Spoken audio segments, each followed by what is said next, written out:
is Ryan, and I just want to talk about the Pedal Pond video with Rhys. I'm loving that kid.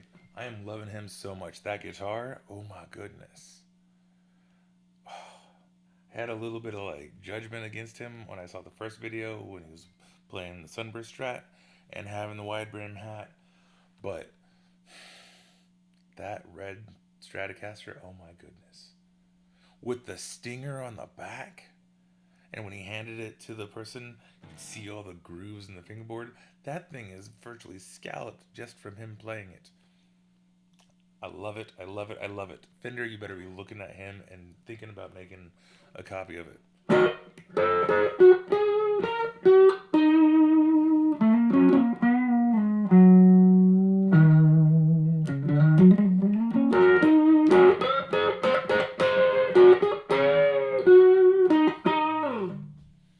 Now, the reason why I want to talk about that is because the reason I haven't been recording this month is when I strung this thing up, totally messed up my hand.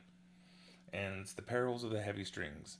And I love the fact that Rhys was talking about that. He went from 13s to 13 and a half, and it was a nightmare. And that's actually what's happening here. I'm used to 13 through 56, so like this one being 13, this one being 17. Whereas this gauge of strings has 14 and 18. And that difference causes so much havoc. Like when I first switched over to him, when I was still playing this guitar more, it just sliced off a chunk of my callus right here, which explains the whole Stevie Ray Vaughan having to super glue his callus stuff on. Especially if he was rocking a plain 20, because the reason why that slices off is that when you're coming down the neck and doing the bends, like that, and that string catches right there and just whoop, off it goes. So if you're going down the neck and doing the bends and you catch like this callus on a 20, whoo. And that's kind of what happened with my hand a couple weeks ago is this callus got rocked so hard and there's like wanted to blister underneath.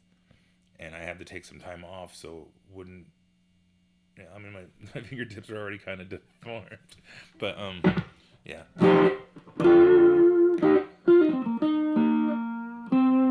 It explained a lot. I love that interview for that because the damage to the hands that people talk about with Steve Ray Vaughan. I don't think they were taking account like what he was doing at that point in time. And it's nice to know that he actually switched to more like an 11 set when he got sober, because that makes sense too. Like just having, because like really it's like having a pop off of those makes sense, but you don't really need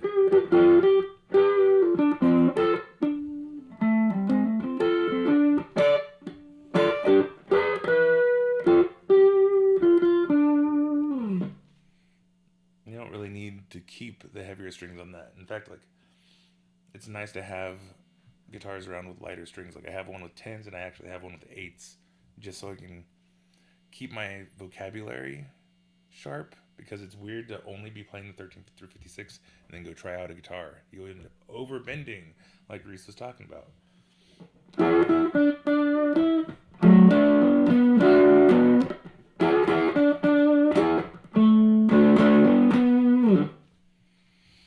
But man, his Stratocaster, that made me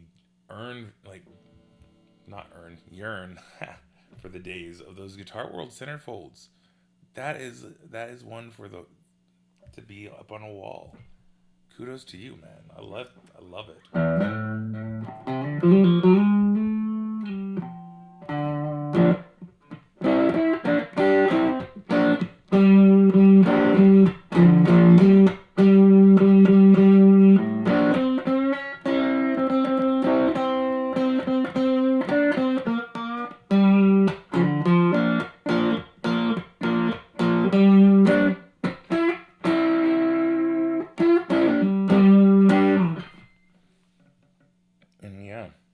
Another reason why it was so taxing is I wasn't playing this guitar that much.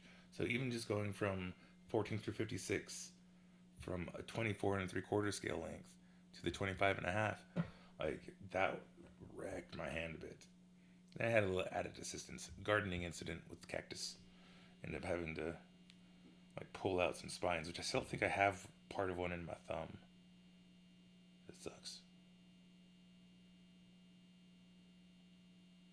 Anyways.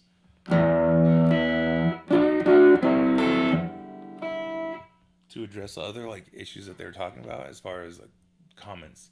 Like, what do you do about the damage, and aren't you worried about arthritis, etc.? It's like, I've been playing 13s through 56 or heavier, like, or I should say between 12s and 14s for 30 years. And the last year, I've been playing at least an hour a day, every single day.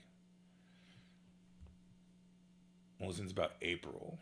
But even before then, I try to play my guitars a lot. Like, I feel like they deserve to be shown some love and attention. So like, I try to grab all of them at least once a day.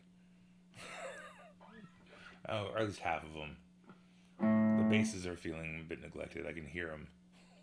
Okay, I can't hear them, obviously. But like, I'm looking at them right now going like, I haven't touched a bass in months.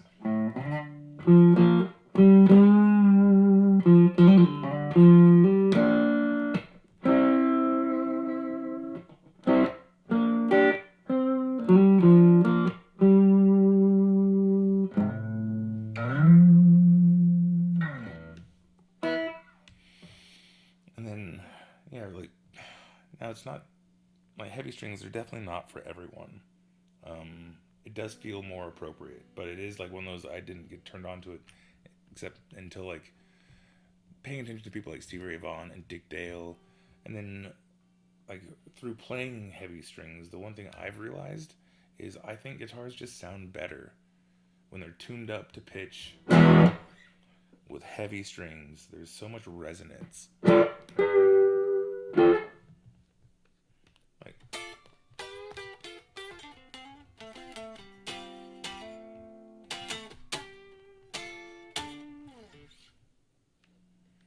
just so much to it.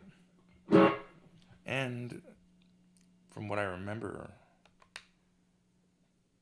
is light gauge strings didn't come around until the 60s with Ernie Ball. Before then, people were rocking like 12s, and to get a lighter gauge strings, they would unwind the G string and like play around with it. So most of these guitars were designed with heavy strings in mind. I mean, granted, not the ones with the thin necks, but like things like this, when the neck is like almost an inch thick all the way down, you don't really have to worry about it, and it just sings.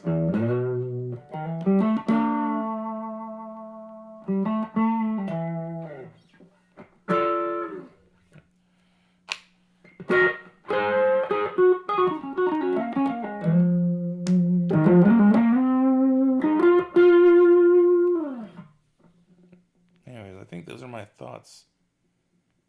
I have some thoughts as far as like the why you working so hard comments, because it's a different vocabulary. 7s and 8s, they have their place. It has a wicked vocabulary, and being able to just like get those really weird eerie bends, that's fun. But I don't know. I guess I was raised where it's like you gotta have a firm handshake, and this is one way to guarantee you have a firm handshake.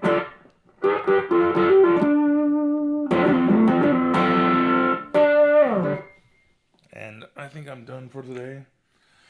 It's been a fun year. And yeah, hope you enjoyed the video. So do all that stuff with the buttons down below. Have a great year.